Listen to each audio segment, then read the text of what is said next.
కాలం ఆరంభంలో హిమాలయ పర్వతాలలో ఉన్న దివ్య పర్వత మేడలో పార్వతీ దేవి దీక్ష చేపట్టింది. ఆమె తన శక్తిని కేంద్రీకరించి భగవంతుని స్మరించి తన దేహంలోని పసుపుతో ఒక చిన్న బాలుడి రూపాన్ని సృష్టించింది. ఆ బాలుడు కాంతిమంతంగా దేవి ప్రేమతో నిండిన హృదయంతో జన్మించాడు.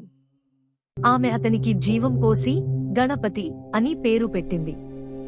తన గృహద్వారాన్ని కాపాడమని ఆజ్ఞాపించింది. ఒకరోజు భగవాన్ శివుడు తిరిగి వచ్చాడు.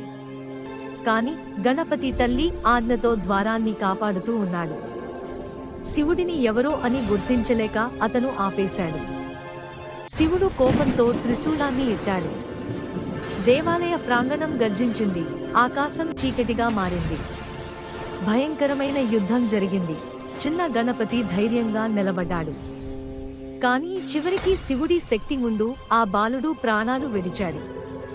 పార్వతీదేవి ఆ దృశ్యం చూసి కన్నీరుతో కూలిపోయింది. ఆమె దుముఖం భూమిని కదిలించింది. ఆకాశం కంపించింది. శివుడు తన తప్పు తెలుసుకుని భయంతో మరియు వేదనతో నమస్కరించాడు. తన గణాలతో కలిసి శివుడు అరణ్యంలోకి వెళ్ళాడు, జీవన సంకేతం కోసం. చంద్రకాంతి కింద ఒక పవిత్ర గజం దివ్య కాంతిలో ప్రకాశిస్తోంది. శివుడు దాని దివ్య శక్తిని స్వీకరించి ఆశీర్వదించాడు. ఆ దివ్య తలతో చిన్న బాలుడికి నూతన జీవం ఇచ్చాడు. పార్వతీదేవి ఆనంద భాష్పాలతో కుమారుణ్ణి ఆలింగనం చేసుకుంది.